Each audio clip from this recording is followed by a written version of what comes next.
لکه علامه ابن قدامه رحمه الله په خپل کتاب التوابین کې یو واقعه را نقل کړله. دا و چې حضرت موسی علیه السلام په زمانه کې ډېر زیات قحط راغی او بارانونه نه کېدل، نو خلک را جمع شو او موسی علیه السلام ته راله او عرض یې ورته وکړو چې ای موسی ته خپل رب ته ووایه او د هغه نه دعا وغواړه چې په موږ باندې باران وکړي او ډېره زیاته قحط سالي ده. نو حضرت موسی علیه السلام یو صحرا ته لاړ د استسقا دپاره او تقریبا 80,000 خلک یې هغه د ځان سره بوتلو او هلته یې الله سبحانه وتعالی ته عجزي اختیار کړه او د باران دپاره دعا وکړه چې الله سبحانه وتعالی په موږ باندې د رحمت باران نه ووري. نو اسمان نورم شین شو او نورم نور را سور شو په دیو باندې. نو موسی علیه السلام ډېر زیات حیران شو او موسی علیه السلام الله تعالی وکړه چې الله که چېرته ستا په حضور کې زما مقام او مرتبه غورځېدلي وي. موسی علیه السلام الله پاک ته وایي نو د آخري زمانې پیغمبر د آخري زمانې د نبی امی محمد رسول الله صلی الله علیه وسلم په وسیله درنه دعا غواړو چې په موږ باندې باران وکړه. نو الله سبحانه وتعالی موسی علیه السلام ته ویل ای موسی زما په نس ستا مرتبه هیڅ فرق نه دی راغلی، ستا مرتبه زما په نس باندې نه ده غورځېدلې، خو ستا به د قوم کې یو کس دی چې هغه تر 40 کال نه زما نافرماني او چاته یې زما فرمانبرداري ونه کړله او ګناهونه کوي او په ګناهونو کې اخته دی،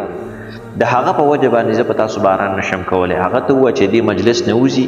او د مجلس نه بهر شي نو زه په تاسو باندې باران وکړم. نو موسی علیه السلام الله سبحانه وتعالی ته ویل چې یا الله زه خو ډېر زیات کمزوره یم او دا 80,000 مخلوق راغلی دی او دیو تا ته زاری او منت کوي، د دیو د اواز به زما د اواز به دیو ته څنګه رسي. نو الله سبحانه وتعالی ورته چې ای موسی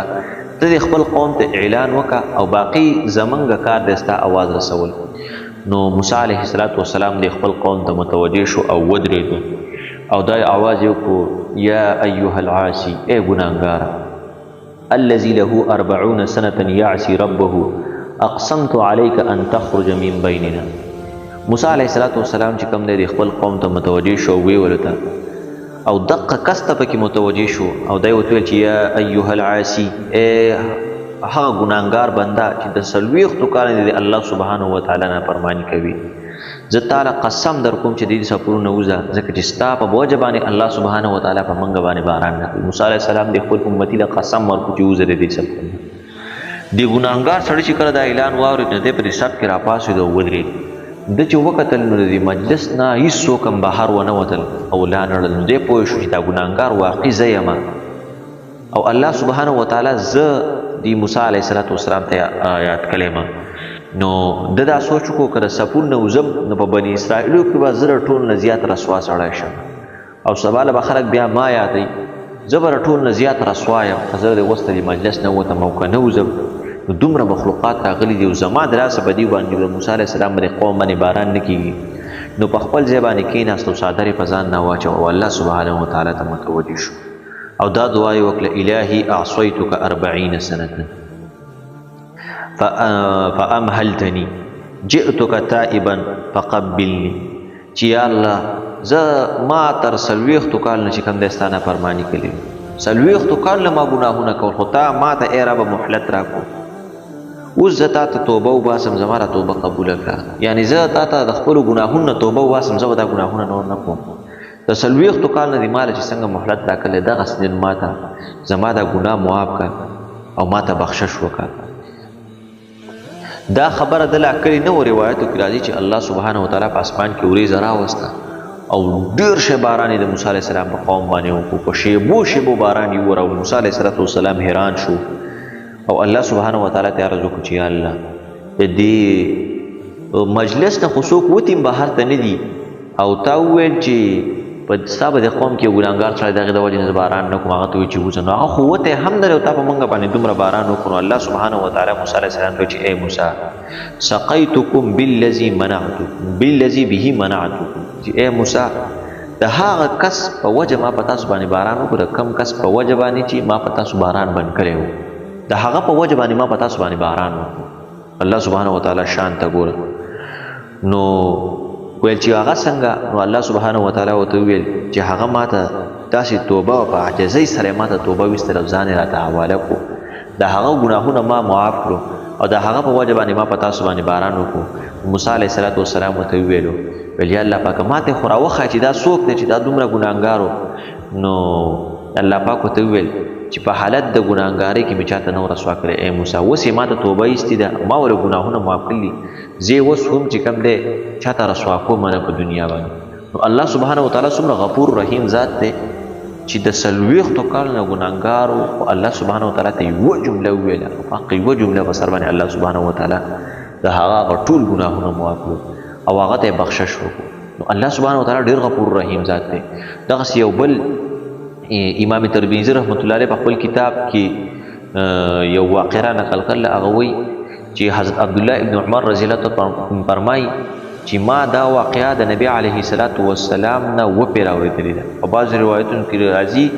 چې سمعت رسول الله صلی الله علیه وسلم اکثر من 20 مرة، چې د نبی علیه السلام نه ما د 20 کرتونو د 20 کرتونو سیوا دا واقعه اورېدلې ده چې په بني اسرائیلو کې یو کس و چې د هغه نوم کیپل و، او کیپل دا د بني اسرائیلو کې یو کس و او دا په بني اسرائیلو کې ډېر زیات ګناهګار انسان، ډېر زیات ګناهونه به یې کول، زیناګانې به هم کولې، ګناهونه به هم کول، مال دولت هم ورسره و، خو ډېر زیات ګناهګار انسان و. او نبی علیه السلام د دا واقعه را نقل کوي او روایتو کې راځي چې د 20 پیرونه چې کم دی هم سیوا نبی علیه السلام دا واقعه را نقل کړله، روایتو کې راځي چې دا یې بار بار بیانوله. نو دله یو ورځ چې کومه دی یوه زنانه ورته راغله او هغې ورته وویلو چې ما له څه پیسې راکړه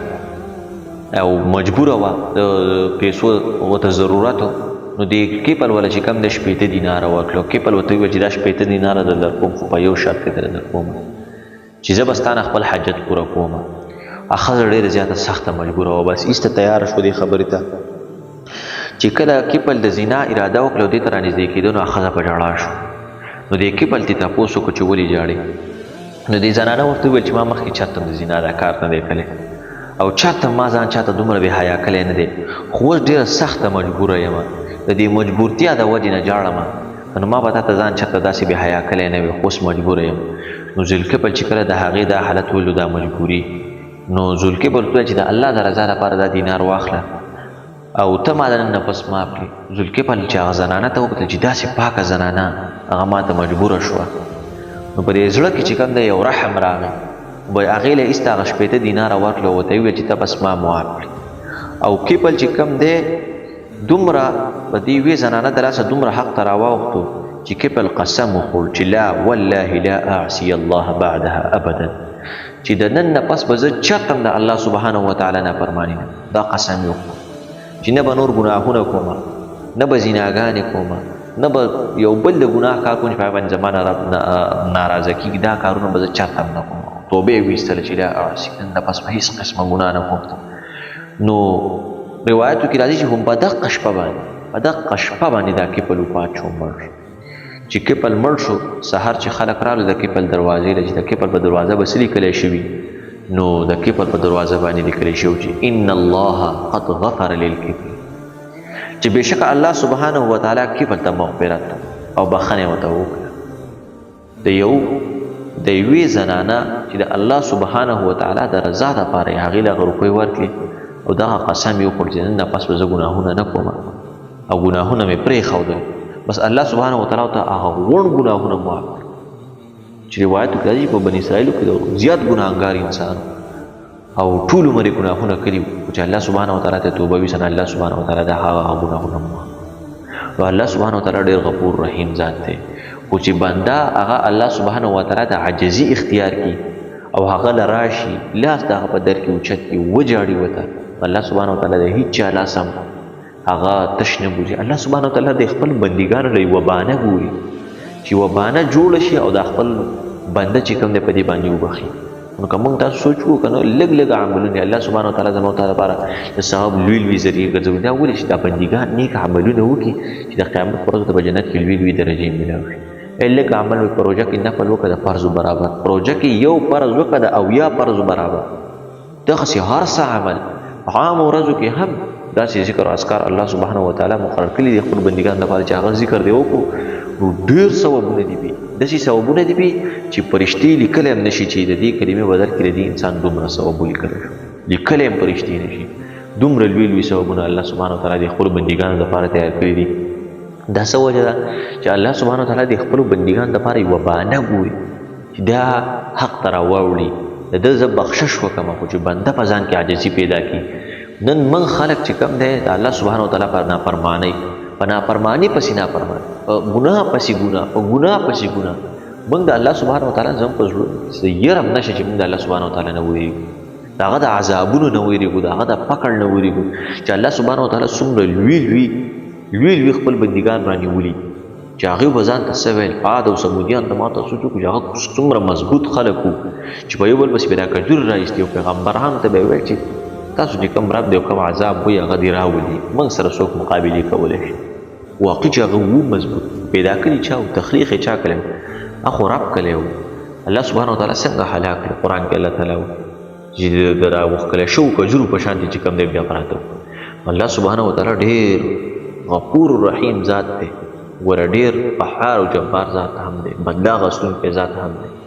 نو خپل رب ته عاجزي اختیار کړو، د هغه نه بخشش وغواړو. د رمضان دا پاکه میاشت ده، په دې کې د الله سبحانه وتعالی نه